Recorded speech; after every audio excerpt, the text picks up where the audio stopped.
આજે આપણે સાતમ આઠમમાં બનાવી શકાય તેવી દૂધી અને બાજરીના લોટમાંથી રેસીપી બનાવીશું, જે ખૂબ જ ટેસ્ટી લાગશે.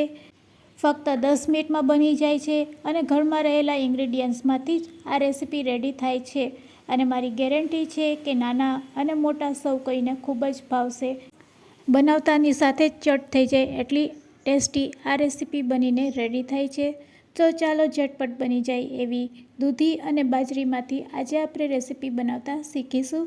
રેસીપી સારી લાગે તો લાઈક અને શેર કરજો.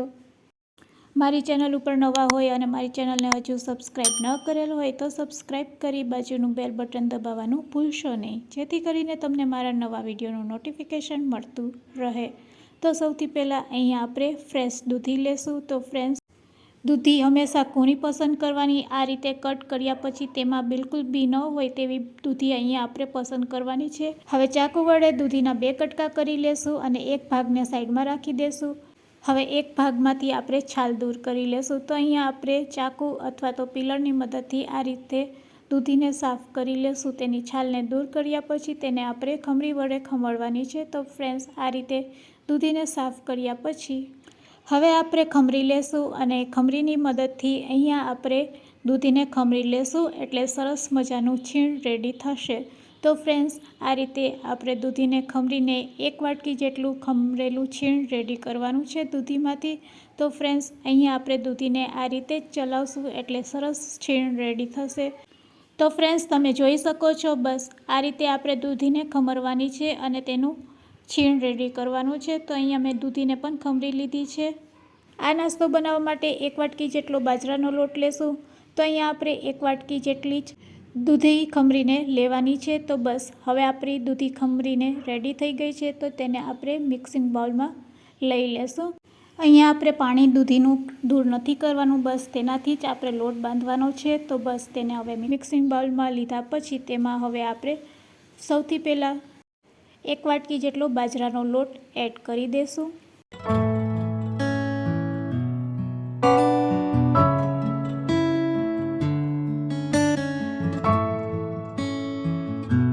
હવે તે જ વાટકીના મેઝરમેન્ટથી અડધી વાટકી જેટલો અહીંયા આપણે ઘઉંનો લોટ લેશું. ઘઉંનો લોટ પણ અહીંયા આ નાસ્તામાં ખૂબ જ ટેસ્ટી લાગે છે.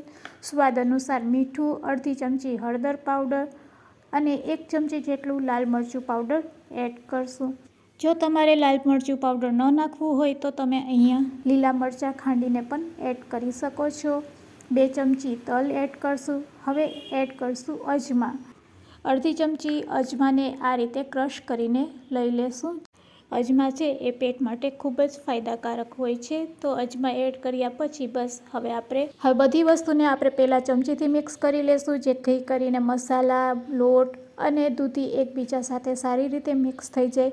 આ રીતે એકવાર મિક્સ કર્યા પછી અહીંયા આપણે બિલકુલ પાણીનો ઉપયોગ કર્યા વગર દૂધીમાં રહેલા પાણીથી જ આ લોટને બાંધવાનો છે. લોટ તમારો નરમ બંધાશે કે કઠણ બંધાશે એ દૂધીમાં રહેલા પાણી ઉપરથી નક્કી થશે. તો તમને જો લોટ નરમ લાગે બાંધતી વખતે તો તમારે બાજરીનો લોટ એડ કરી દેવાનો, અને એકદમ સરસ કઠણ લોટ બંધાઈ જાય તો તમારે બિલકુલ લોટનો ઉપયોગ કર્યા વગર બસ આ રીતે લોટ બંધાઈ જાય એટલે તેમાં આપણે હાથેથી આ રીતે તેલ લગાડી લેશું. તો ફ્રેન્ડ્સ, અહીંયા આપણો લોટ સરસ બંધાઈ ગયો છે અને લોટ સહેજે તમને નરમ લાગે તો તમારે બાજરીનો લોટ નાખીને તેને કઠણ કરી લેવાનો. હવે રેડી કરેલા આ લોટમાંથી આપણે એક મોટો લુવો લેશું અને તેને પાટલા ઉપર આ રીતે વણી લેશું. તો ફ્રેન્ડ્સ, પહેલાં લોટને આ રીતે સેટ કરી લેવાનો અને બસ તેને પહેલાં લોટ સાથે રગદોરી લેવાનો. અહીંયા વણવા માટે આપણે ઘઉંનો લોટનો ઉપયોગ કરીશું. આ રીતે થોડુંક વધારે જ અટામણ લેશો તો જ સરસ વણાશે. તો અહીંયા આપણે અટામણ થોડુંક વધારે જ પડતું રાખવાનું અને હાથેથી પહેલાં આ રીતે પ્રેસ કરી લેવાનું. હવે વેલણની મદદથી તેને આ રીતે વણી લેશું અને એક મોટી રોટલી બનાવવાની છે. તો પાટલા જેટલી આપણે મોટી રોટલી વણી લેશું. તો ફ્રેન્ડ્સ, આ રીતે મોટી રોટલી વણ્યા પછી તેમાંથી આપણે નાની નાની પૂરી બનાવવાની છે. તો પૂરી બનાવવા માટે આપણે ગ્લાસનો ઉપયોગ કરશું. વણતી વખતે સહેજે નરમ લાગે તો ઉપરથી આ રીતે તમારે લોટને સ્પ્રેડ કરતો જવાનું અને બસ. તો ફ્રેન્ડ્સ, તમે જોઈ શકો છો અહીંયા આપણે પાટલા જેવડી મોટી રોટલી વણી લીધી છે. બસ હવે આપણે ગ્લાસથી તેને શેપ આપશું. આ રીતે ગ્લાસથી શેપ આપ્યા પછી ઝડપથી આ નાસ્તો રેડી થઈ જાય છે. તો બસ ફટાફટ બનાવવા માટે અહીંયા આપણે ગ્લાસનો ઉપયોગ કરેલો છે. સાઈડનો કોર્નરવાળો ભાગ આપણે કાઢી લેશું અને આ નાસ્તાનો આપણે આ રીતે શેપ આપતા જઈશું. તો ફ્રેન્ડ્સ ફટાફટ બની જાય એટલે આપણે ગ્લાસનો અહીંયા ઉપયોગ કરેલો છે અને ગ્લાસની મદદથી તમે ફટાફટ આ ઢેબરા બનાવી શકશો. તો ફ્રેન્ડ્સ અહીંયા આપણે દૂધી અને બાજરીના લોટમાંથી ઢેબરા બનાવી રહ્યા છીએ. તો આ રીતે આપણે ગ્લાસથી તેને શેપ આપીશું અને આ રીતે બધા ઢેબરા બનાવીને રેડી કરી લેશું. જો અહીંયા તમે લોટનું અને દૂધીનું માપ સરખું હશે તો તમારા ઢેબરા છે એ એકદમ પરફેક્ટ બનશે. તો આ રીતે આપણે બધા ઢેબરા બનાવીને રેડી કરી લેશું. જ્યાં જરૂર લાગે ત્યાં તવેથાનો પણ તમે ઉપયોગ કરી શકો છો. તો ગ્લાસની મદદથી આ કામ ખૂબ જ સહેલું થઈ જાય છે અને એકદમ પરફેક્ટ બધા ઢેબરા બનીને રેડી થાય છે. તો અહીંયા મેં અગાઉથી જ તેલને ગરમ કરવા રાખી દીધું હતું કઢાઈમાં. તો આપણું તેલ પણ ગરમ થઈ ગયું છે. બસ રેડી કરેલા આ ઢેબરાને હવે આપણે ગરમ તેલમાં તળી લેશું. તેલ સારું એવું ગરમ થઈ જાય એટલે ગેસની ફ્લેમ લો કરી દેશું અને લો ફ્લેમ ઉપર જ એક બેચમાં 5 થી 6 ઢેબરાને આપણે તળીશું. તો ફ્રેન્ડ્સ આ રીતે આપણે ઝારાની મદદથી તેને પલટાવતા જઈશું અને લો ટુ મીડિયમ ફ્લેમ ઉપર તેને તળી લેશું. ફ્રેન્ડ્સ આ રીતે જ્યાં સુધી તે ગોલ્ડન બ્રાઉન કલરના ન થાય ત્યાં સુધી આપણે તેને તેલમાં તળીશું.